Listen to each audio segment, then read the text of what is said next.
about it. Yeah. Charlie, Walker, are you fully retired now?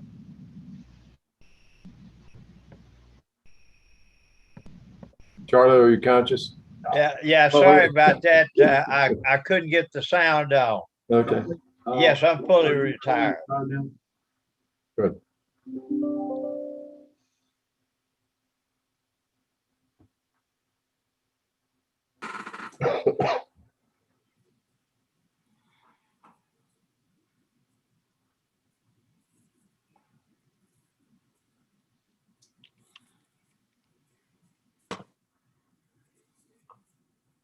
Hey, Cynthia, Yes. I went online at the State Bar website this morning to see how many CLE credits I needed this year. Uh-huh. They don't have anything for 2021. Not just, I mean, they didn't even have a way to look at 2021. They do. 2020. Do you know anything about that? No, just email me anything you missed. I can just go back and put it on. Okay. You just tell me what months and I'll put you on. It seemed like it wasn't just me. It was the website itself that didn't seem like it was registering any. Yeah. 21. They've had some trouble with the website. All right, so we got some people on here. It's 12:01, so I'm gonna go ahead and get started and start talking. And once I hand it over to Jim, I'm gonna start recording it. Okay, guys? Does anybody have any questions right before? All right, so I want to welcome everybody to today's meeting. We have a special guest star, Jim Steinball. He is U.S. resident in charge of Fish and Wildlife Service. He's going to give his presentation on federal regulations such as Migratory Bird Treaty Act, and he's going to give some time for questions as well. Comes from a family of law enforcement, as his dad, Colonel Jim Steinbach, served as a director of law enforcement, Texas Parks and Wildlife, and U.S. Special Agent at USFWS. Jim Steinbach graduated from Texas A&M with a degree in wildlife and fisheries, service 1996, served in the infantry of the U.S. Marines, thank you for your service, until 2003, special agents of USFWS through 2018, and currently served as a resident agent in charge. So without further ado, we're going to start recording. Jim, take it away. Thanks, Ruben. And thank you, Cynthia. I appreciate the invite and the nice introduction. I wake up every morning just kind of hoping that I can spend a day with a whole bunch of attorneys, and here's my opportunity. Yeah, let me tell you a little bit about myself before we get started. And what I'm going to do is run through some of the laws that we enforce, talk about a few cases, a few updates, and just let you know up front that I'm open to any and all questions. I'd like this to be an informal type of gathering. If you have a question while I'm talking, by all means, feel free to jump in, and I'll do my very best to answer that. And I will be around for as long as there are questions to be answered. So with that, I'm a native Texan. I grew up in the little town of Castroville, Texas, on the banks of the Medina River. If you've ever driven west out of San Antonio heading towards Hondo or Del Rio, Uvalde, some of that country out there, then undoubtedly you pass through the little town of Castroville. A lot of people don't notice it, but we've got the best bakery in Texas. So next time you stop through there, stop in and get yourself a loaf of Haiti bread. You'll be glad you did. As Ruben said, I went to A&M. I've always kind of wanted to be in this profession. My father was a game warden and a U.S. Fish and Wildlife Service resident agent in charge as well. And he was the happiest person I knew. Loved his job, came home from work happy every day, felt good about what he did. And, you know, that kind of flowed on to me. And I thought, wow, what a great way to make a living doing something that you enjoy. So I followed in his footsteps. You know, a degree is required. So I went to Texas A&M and got a degree in wildlife and fisheries science. It felt like the appropriate degree for a guy that wanted to work for the U.S. Fish and Wildlife Service. It's got wildlife in the title, so it had to fit. You know, when I got out of A&M, I wanted to serve my country, so I joined the Marine Corps. I took a commission out of college. I spent 4 years kicking around the coast, from East Coast to West Coast, and then of course a few months in Quantico to go through officer training.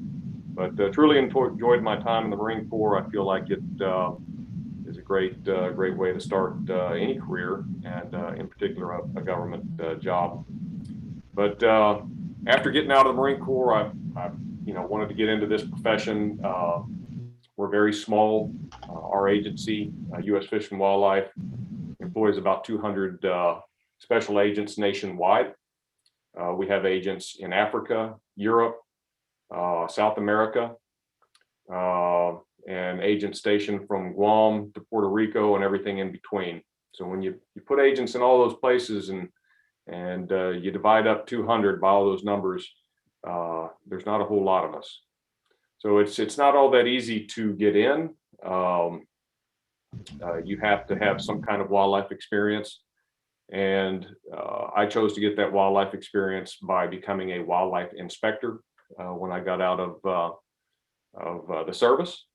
So I went to work in Miami for a few years, kind of like a customs agent, but focused solely on wildlife. So Miami, the Port of Miami is one of the busiest ports for wildlife in the United States. Sometimes you'll see these wildlife shows, and they'll show some port of entry where wildlife is being imported and exported. And often it will be Miami, because the live wildlife trade in Miami is fairly incredible. Just about any animal that walks, crawls, flies, swims, or slithers comes through that port on a yearly basis. We get all kinds of mammals, reptiles, fish. Venomous snakes, I think, would be a little bit shocking to people. We bring in boom slings and taipans and spitting cobras and just about anything that you can imagine comes through there. So it was a great experience for me to get to kind of be involved hands-on with the live wildlife trade, and just to see how big it is here in the United States. I really do believe that most people don't understand how much wildlife trade there is, and there's no better way to see it than to go to a port and look at the stuff that we're both shipping out and the stuff that's coming into the country. So did that for a few years, and then I got picked up as an agent, bounced around the country a little bit. I was in the great state of Oregon for a while before getting to come back to the beautiful state of Texas, where I've always wanted to be, to have a family and all that. So here I am.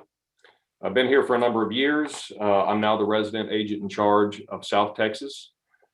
Texas is part of a region, the Southwest region, which encompasses a number of states: Oklahoma, Texas, New Mexico, Arizona.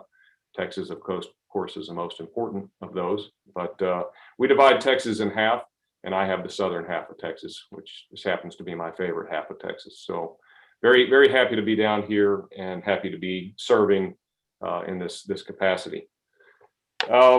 Cynthia asked me if I would talk about the Migratory Bird Treaty Act to kick things off. And then from there, I'm going to kind of go into some of the other laws and regulations that we enforce.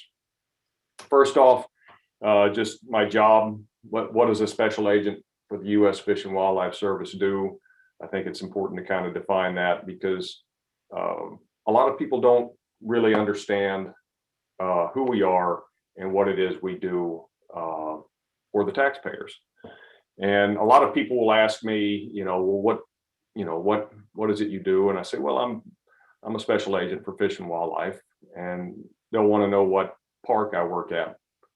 And I'll tell them, well, it's not, we don't really work at a park so much. It's everywhere. And after trying to explain it for a minute, I just throw out a park, and that makes them happy. And it can be hard to convey.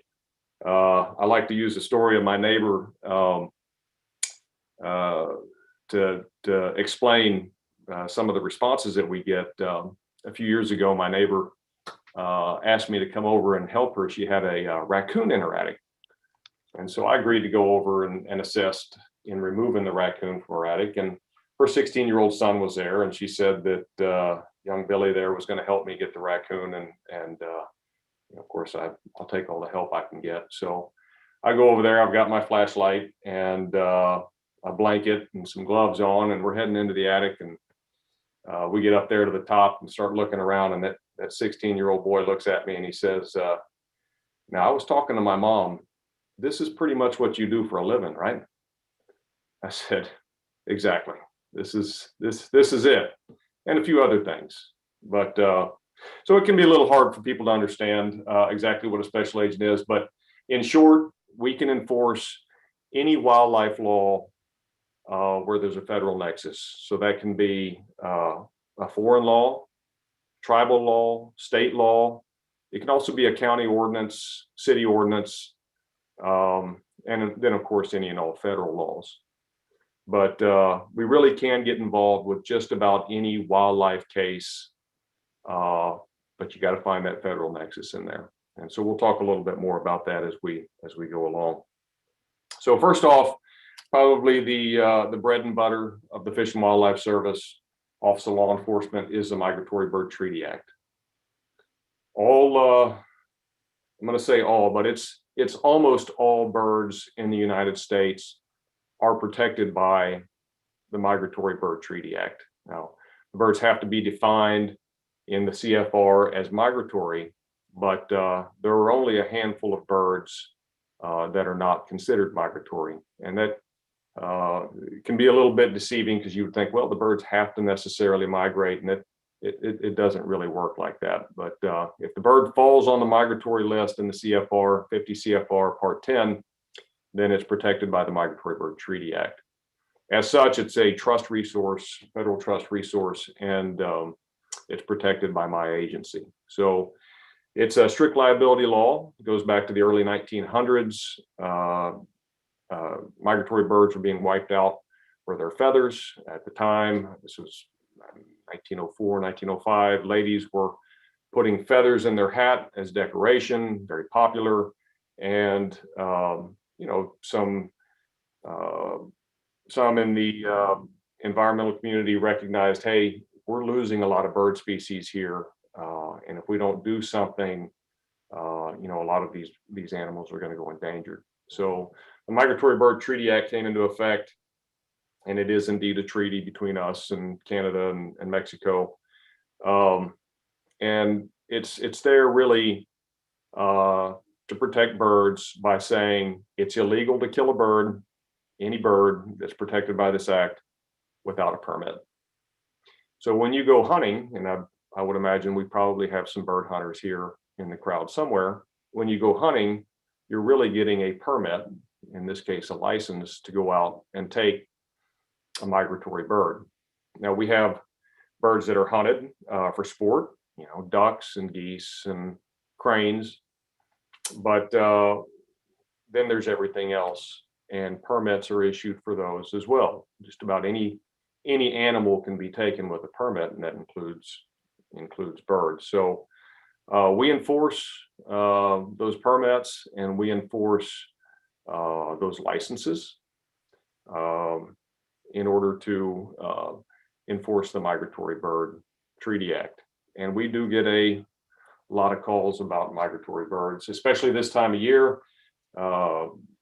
Nesting season, we have lots of baby birds out there. And I bet we get several hundred calls a year from people who have seen their neighbor knocking down a nest, or they live in an apartment and the apartment staff is coming around and knocking nests off so they can repaint the apartment and that type of stuff. And so we get involved in a lot of those type of cases,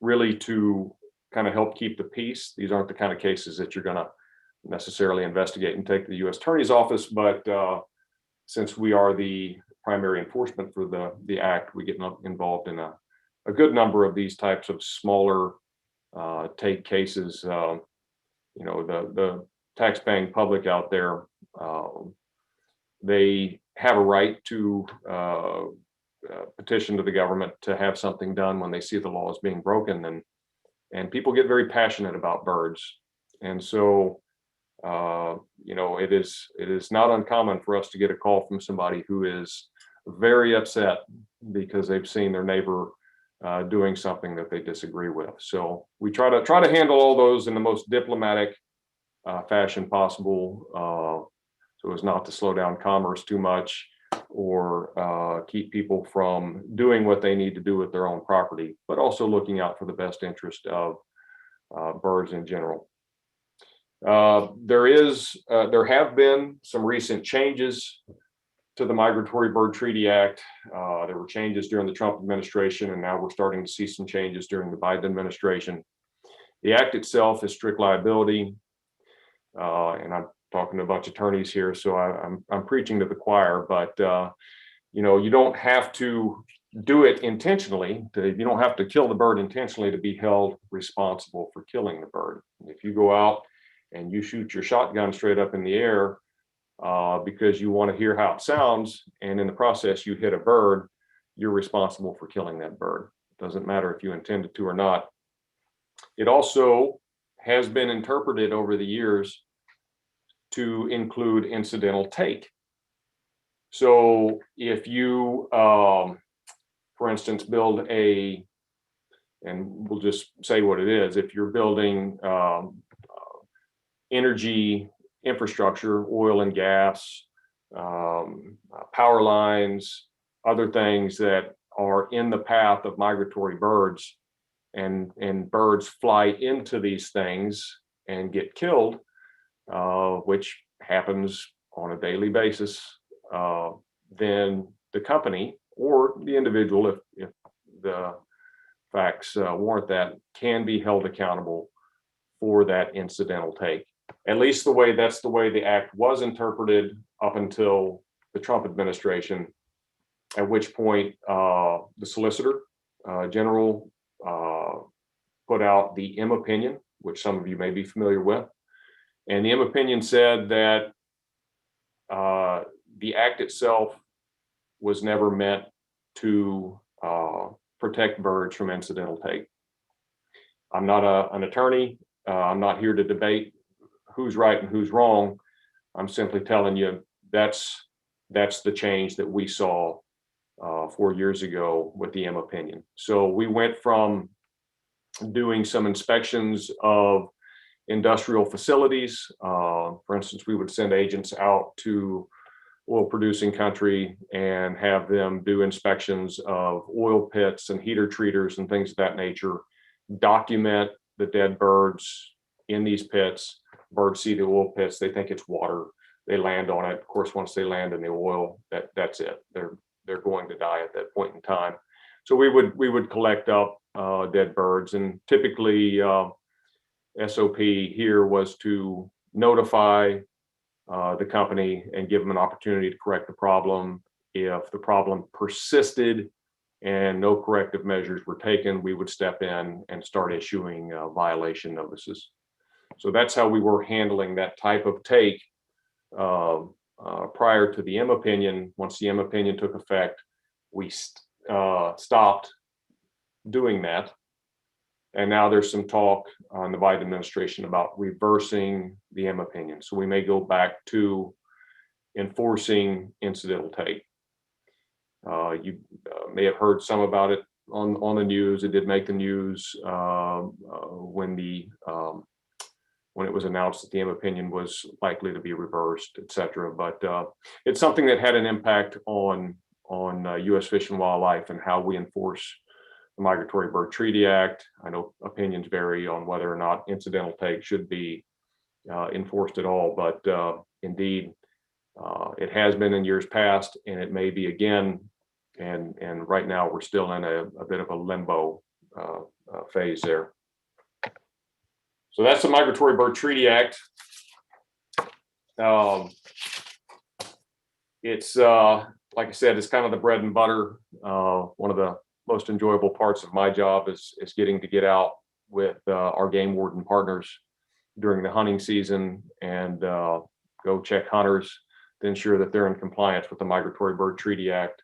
We get to get on our waders and cold weather gear and run around in airboats, and that part of the job to me is very enjoyable. And I enjoy interacting with the public. Most of the folks that we see out in the field hunting are conservationists, very much appreciate the rules and regulations. Most of them I would say are pretty happy to see us out in the field. And we do find some violations. There are those folks that don't want to comply with the rules, but they're the minority. Most of the folks that we see out are really trying to do the right thing and get out and enjoy nature's bounty. And so we're glad to see them out there, and it gives me a great reason to be out in the field and to work with my partners at Texas Parks and Wildlife. So that's the MBTA. Certainly we can come back to that later and discuss any questions that you might have, but I'm going to move on and talk a little bit about the Endangered Species Act. So ESA, for short, is kind of what changed my agency from being, we used to be more like a game warden. In years gone by, we helped with biological surveys and did other things of that nature. In 1973, the Endangered Species Act came into effect, and agents for U.S. Fish and Wildlife Service became criminal investigators. And the ESA, it protects both species and habitat, and it gives us the rules and regulations that enforce the importation and exportation of wildlife at our ports. So I mentioned earlier that I had worked as an inspector in Miami for a while, and while I was there, what I was doing really was enforcing the Endangered Species Act. If you excuse me. Sure. Excuse me, I have a question. Oh, okay, let's hold all questions until after he's finished, okay? Okay, sir. Great, be happy to come back to you when we're done. But so with being an inspector, I was really just enforcing the Endangered Species Act, because what you're doing at the ports of entry is ensuring that when wildlife is being exported from the country, that it has not been taken in violation of the Endangered Species Act. And of course, when stuff comes in, we're checking to see that it wasn't brought in violation of the Endangered Species Act. As a result, we also enforce other laws that may be violated upon import or export of wildlife. Specifically, we could be talking about hunting trophies from overseas, maybe not endangered wildlife, but if a Cape buffalo was taken in Africa and it was taken in an illegal manner and brought back into the United States, and we found out about it, we could seize it at the port and then hold that person accountable for their violation of foreign law. So it's the Endangered Species Act that allows us that opportunity to inspect wildlife at the ports, but our inspectors at the ports are enforcing all of the laws, wildlife laws, not just the Endangered Species Act. It's one of those laws that can get people pretty hot under the collar. Everybody, or many of the people here, might remember some of the controversy over spotted owls in the Northwest. The service stepped in to protect spotted owl habitat on federal land, and what that enforcement was blamed for hurting the logging industry out there, which can be debated as to whether or not the enforcement of that act was necessarily the demise of logging in the Northwest, or portions of it, but certainly there was that opinion out there. And so there are communities that are not all that happy about the Endangered Species Act because they feel like it has some impact on their livelihood. Probably the most current issue would be ranchers in the Southwest and in the Northwest that now have to contend with wolves. Wolves in some parts of the country are still on the endangered species list. They can't be taken, and wolves will kill cattle. And so the service steps in to enforce the act, and in doing so, sometimes can come into conflict with the communities where wolves exist. So we try to be very conscious of the fact that people do have some very legitimate concerns about the enforcement of the act. We really do make every effort to work with the public in the best interest, not just of the species, but of the community. I don't know that everybody necessarily feels that way, but that's the way that I see it, sitting here at my government paid desk. Endangered Species Act also protects species that are very popular. And I think if I took a poll here and asked how many people like sea turtles, I would venture to guess that most of the people here in this group like sea turtles and want them to be happy and healthy and go about their sea turtle lives unharmed on the Texas coast and elsewhere. But what allows us to protect sea turtles is the Endangered Species Act. So there's kind of the flip side of the coin. And I mentioned that I had a show and tell here today, but so just yesterday, we went out and made a purchase. Y'all can see this on the screen very well if the lighting's correct, but this is a very nice pair of Western boots that are made of sea turtle. These were imported from Mexico by a gentleman who falsely declared them. And he has a little business and he sells boots out of his home, and he can get exotic leathers that you would not be able to get at a Cavender's or a higher end boot store. So we did make seizure of those boots. We made purchase and then seizure of those boots, and then filed charges on him, on this gentleman, for sale of those boots. So there's an instance where the Endangered Species Act is protecting an animal that I would think most people like, appreciate, and enjoy. If you don't, my guess is your grandkids do from watching Nemo. One of the characters on there was a sea turtle, and I think everybody liked the little sea turtle on there.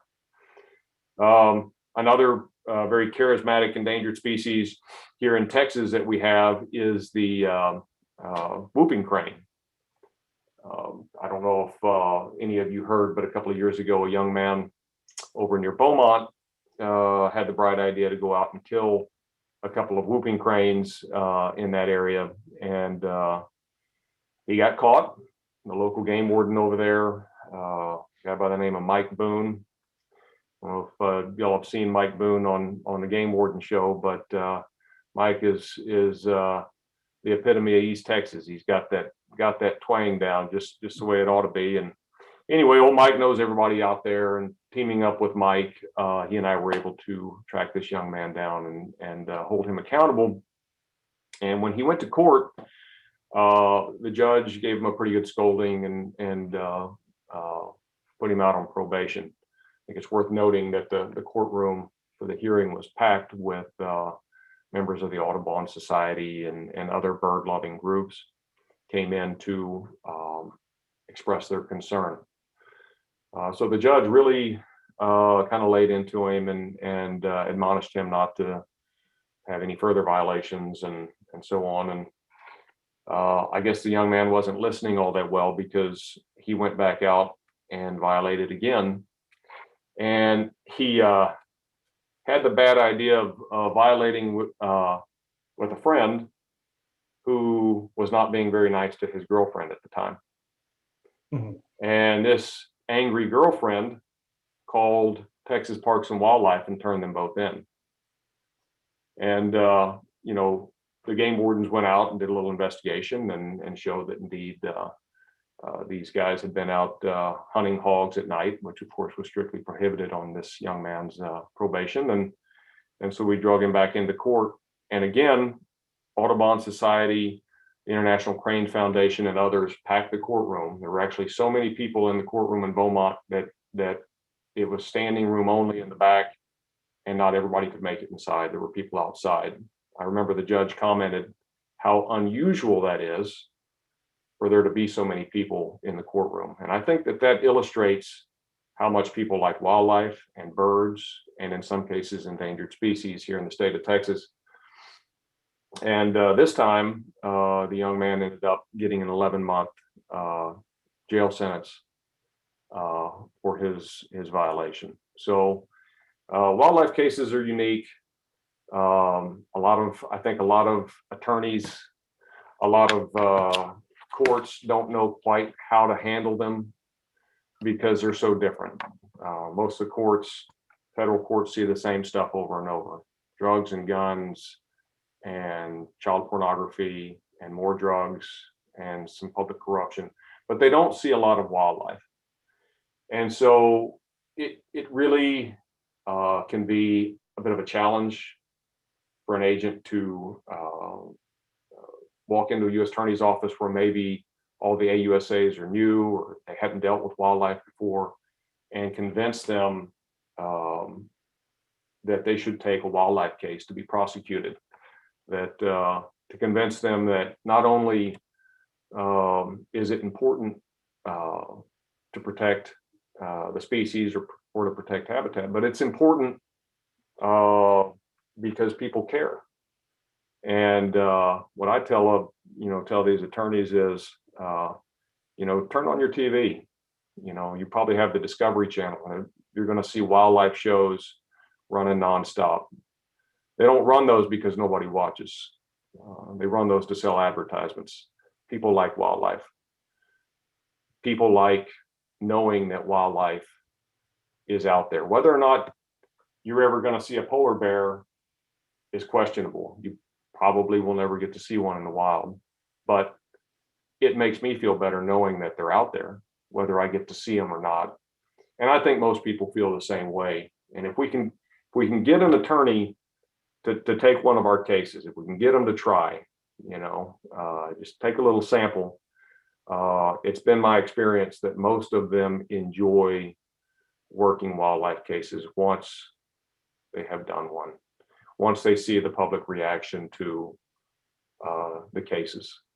I've sat in a number of grand juries and testified, and there's always a good number of questions about our cases afterwards. And I've had a number of attorneys comment to me after the fact that's somewhat unusual, that often the grand juries will release the officer and that's it. But people want to ask about wildlife, and then they'll chime in with hunting questions or questions about something they saw when they were a kid, or all types of things. And I think when the attorneys that we're working with see that, it helps them to understand the public support for what it is we do. So that's the Endangered Species Act, very briefly. One other act I wanted to hit on, the Bald and Golden Eagle Protection Act. So we've got a bald eagle head here that was being traded in the Houston area by a gentleman who was trading parts and pieces of eagles for goods and services. He was also selling some for money. Those types of things do happen. You probably don't see it a lot in your daily life. You can't get these things at Walmart, but those are the kind of things that we're out there looking for in the community, out working to build a network of informants, people who are involved in wildlife trade, people who are on the law-abiding side of things, who look out for these types of violations and then call us when they see them. One other thing I wanted to bring up that had been in the news just a tiny bit, and then was a pretty big deal to us. And I don't know if you can see that container, but that's a little container of betta fish that was picked up at a local pet store. And here a while back, the service was notified that a big supplier of aquarium products had imported a particular plant referred to commonly as a moss ball. Not the most endearing or sexy of creatures, but this little moss ball is used to put into tanks, both for decoration and I think to oxygenate the tanks on freshwater fish. But in this particular case, a rather large import had come in, and a hitchhiker had gotten into this shipment. The hitchhiker was zebra mussels. And zebra mussels are injurious species, or at least injurious here in the US. They don't belong here. There's no natural predator. There's no good way of getting rid of them. And they have that effect of getting into the water system, multiplying rapidly, and then clogging up waterworks and doing damage to all types of infrastructure. And once you have them forever. There's no getting rid of them. It's kind of like fire ants. You could probably get rid of all the fire ants in the world, but you'd have to kill everything else too. And zebra mussels are that way. Once you have them here, they're here. And so we got word of this particular import. We notified our agents nationwide that this product was out at certain stores. We went out in mass and did our very best to get all of them off of shelves and off of the market before they could be purchased and put into tanks and introduced into the waterway. Now if somebody puts it in their tank, it's probably fine, no damage done. But let's say somebody drains their tank down their bathroom drain, kitchen sink, whatever, and some of the I don't know what the word is, but the offspring for these things goes with it and then ends up taking hold in our waterways, one of our rivers, lakes, water treatment systems, whatever. You've got a big problem, a problem that cannot be reversed once it's out in the system, out in the environment. So injurious species are another way that we get involved and help serve the taxpayer, is to work diligently to prevent injurious species from being introduced into the United States and into our towns and countryside. So with that, I'm going to finish on one last thing. The Lacey Act is our all-encompassing wildlife law. It's our oldest wildlife law, and it's what gives me the ability to enforce any wildlife law anywhere in the world. That's where we get the authority. The Lacey Act, in short, says if you violate a wildlife law and then you do something with that wildlife that triggers a federal nexus, like you import, or you carry across state lines, or you carry from tribal land to state land, any of those things would trigger the Lacey Act. So you violate a law, and then you transport the wildlife across some line, you've now violated the Lacey Act. And that enables us to step in and help our counterparts in the state enforce their laws once the violator has gone out of their jurisdiction. Pretty significant penalties. It's a felony to violate the Lacey Act, or at least portions of the Lacey Act, up to 5 years in prison, and fine of up to $250,000 for an individual, and more for a business, of course. But I'm going to give you a little example of the Lacey Act, and then I'm going to wrap up here, and then I'll take any questions that anybody might have. So a few years ago, I was out talking to a game board in East Texas, and was asking him about some of the violations that he had seen, and he mentioned to me that recently he had caught some gentlemen out of Louisiana that were on their way back to Louisiana, stopped in the city of Jasper with a truckload of turtles. They actually had a boat, and the boat was filled with turtles.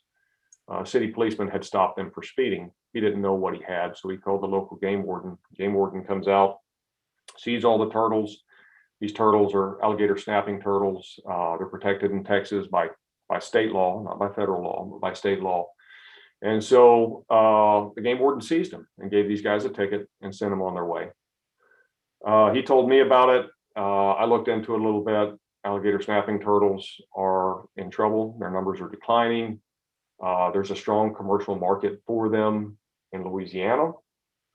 And so I went back to the game warden and his captain, and I said, I tell you what, next time you catch somebody doing this, don't give them a ticket. Call me instead, and let's see what we can do with it. And so he agreed to that. And several years went by, and lo and behold, a fellow from Louisiana is caught fishing in Texas for alligator snapping turtles. And I got a shell here just in case nobody's ever can't picture what an alligator snapping turtle, but this isn't a particularly big one. They get very, very large, up to several hundred pounds.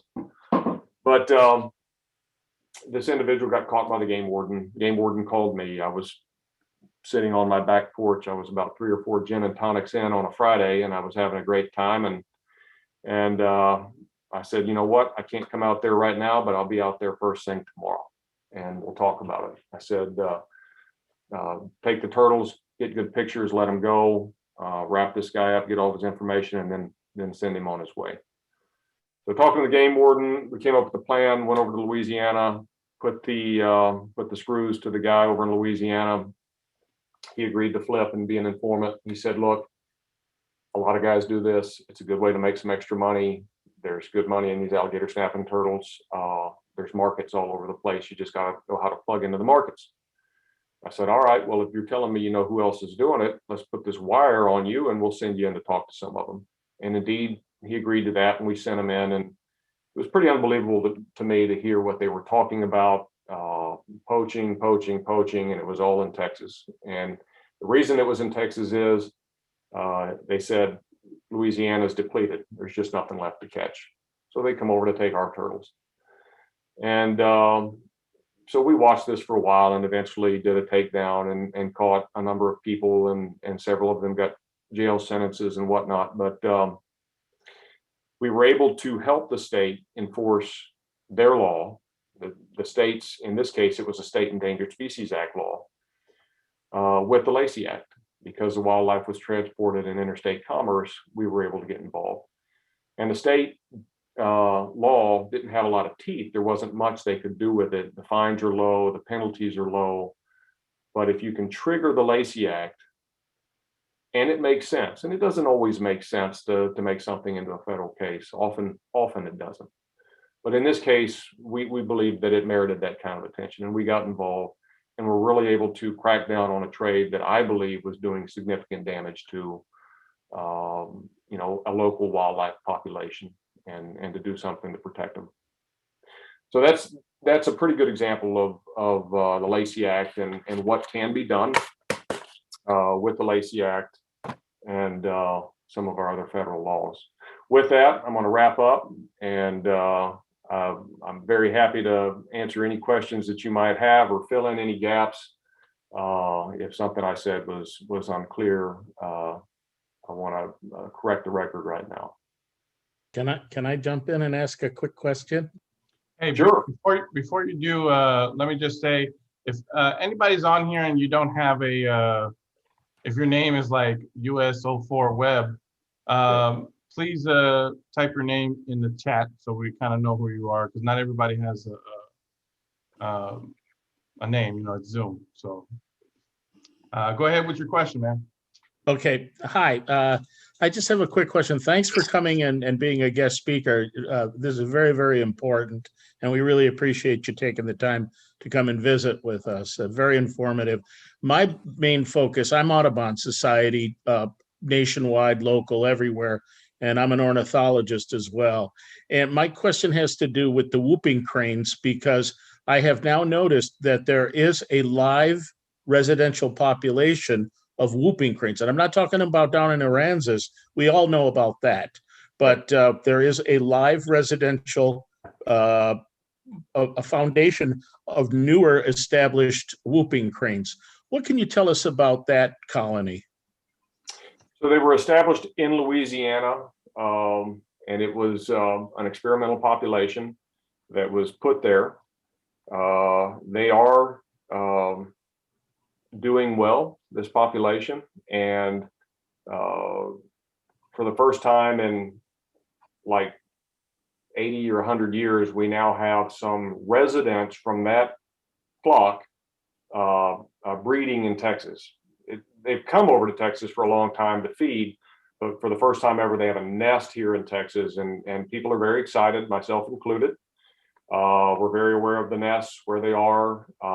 They are being monitored by a number of folks, and so it's exciting news. It's good news, I think, for everybody who's concerned about this species. Whooping cranes are doing better, thanks in large part to landowners, Audubon Society, and others that have put so much effort, love, care, money, and resource into bringing this bird back from the point of extinction. I think I'd like to think my agency played a little part in that in helping with the enforcement, but it's mainly about habitat, and it's mainly about the conservation dollars that go into this species, and an awful lot of love poured out for whooping cranes over the years, and the good news is it's starting to pay off. Jim, can you put your contact info in the chat bar? I have an incident where I'd like to contact you about. Sure. Let me see, how would I do that here? Chat bar. Maybe somebody can. His email is on the CLE that I sent everyone. So I'll put his email up right now. And can I read you my phone number, and you can just give it to the group? Okay. 281 687 0682. Okay. Great. And Jim, Yes. I'm Woody McAndrew. I have a two-part question. One you may know about. They're trying to reintroduce an elk herd on Isle Royale National Park, and I think also timber wolves. What are they able to do? It's I know, a remote national park. Are they able to keep out predator animals to help the reintroduction? I'm going to have to respectfully take a pass on that, because I'm not aware of that situation, and I don't want to speak to something I'm not familiar with. Okay. In this one, you may not be familiar with either, but since I rarely get to talk to Earl, he can research it. Okay. You talked ornithology a bit. The Kirkland warbler in the Lower Peninsula, it's almost on the extinct bird list. Are you aware of anything the federal government's trying to do to protect the Kirkland warbler? I'm not.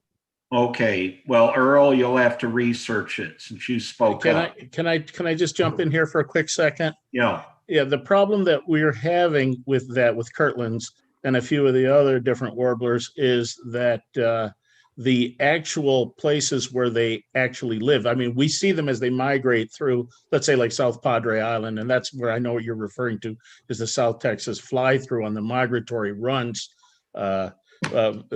Jim. But the problem is it's the actual places where they go home to.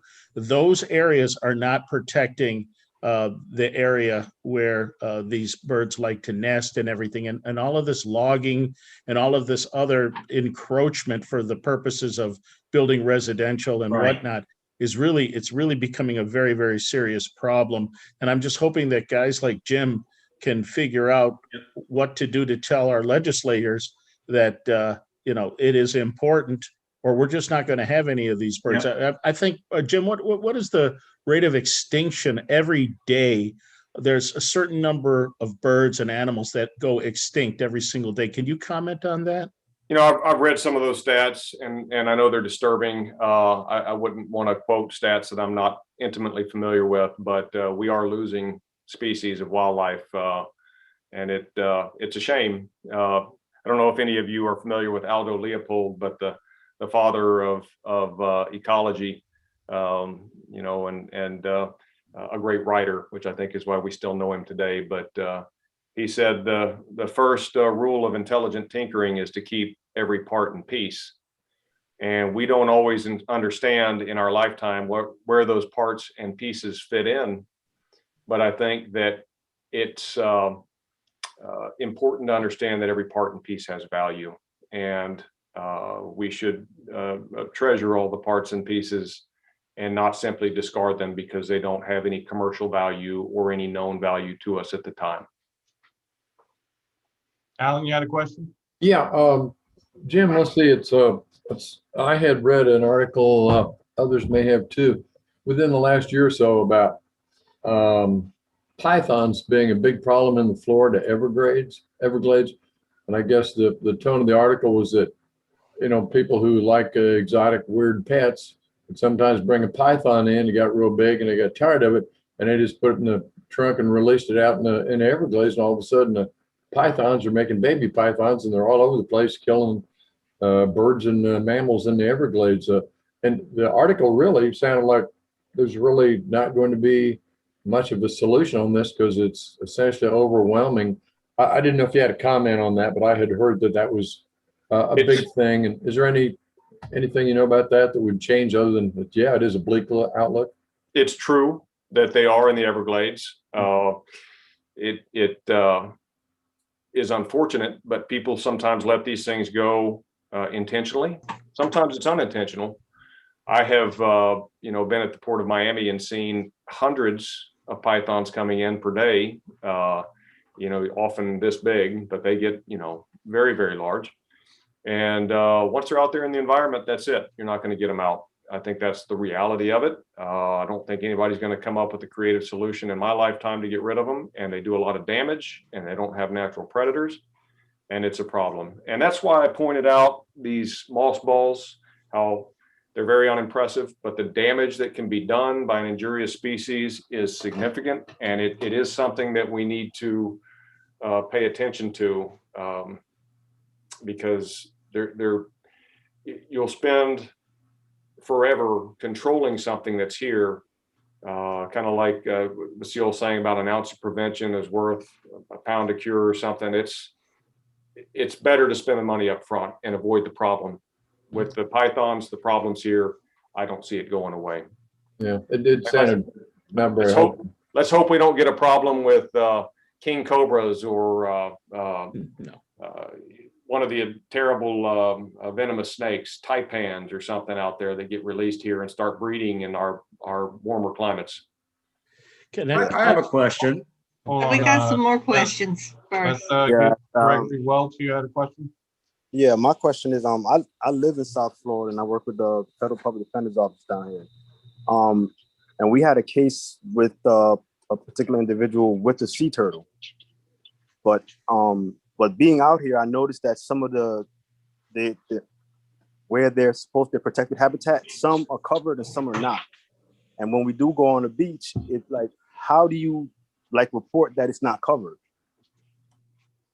So you're talking about the nests aren't covered? Yeah.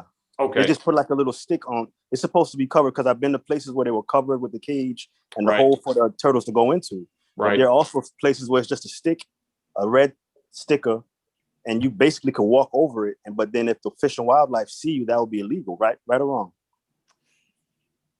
I would say the officer would have to prove that the individual knew that they were stepping on a nest.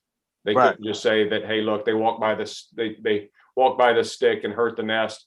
But it's up to the officer to prove that the person knew that they were stepping on a nest and did some actual harm. Okay. Another question is I know Are you familiar with the iguana problem in South Florida? I saw it personally. Yeah. Yeah.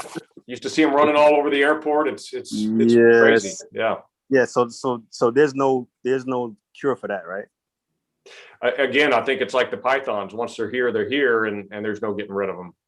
Iguanas, though, at least are fairly innocuous. I don't think they're doing too much damage, although they do scare certain people for sure. They're pretty big. They get big, yes. Yeah. Can I jump in here for a second? Sure. Yes. May I? Okay, I just want to say something. My other home is in South Florida, Which and part? I do a lot of tours and things with people there for the Audubon, and I can tell you that my property is inundated with iguanas, and I have to tell you that they are a lot more destructive than a lot of people really think. They'll eat anything that they can get their hands on. They are not good. Well, so I love it whenever there's an extended freeze because they fall out of the trees. The problem is that they don't die. They don't die. No, they don't die. It has to be below. It has to be like 30. It has to be at 30. Then they completely. Some of them die. Some do die. Not many. They just burrow underneath the dirt. So, but anyway, what I wanted to comment on was two things real quick, and then I don't want to be a hog because I'm not the expert. Jim is, but I just want to say that it is very. We were talking about the pythons and things in the Everglades.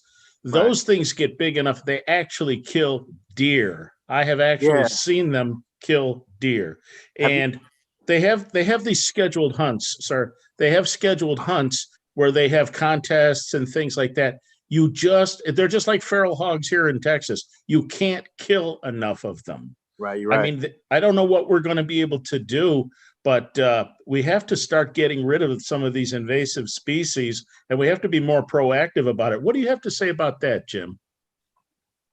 Well, there's an iguana outside right now. I agree with being proactive on it. I think any one of them that you take out is going to be helpful, but it's bigger than any individual or group to take care of the problem. It really would take the government getting involved and having some type of program, and even that I'm not so sure that we could take care of it.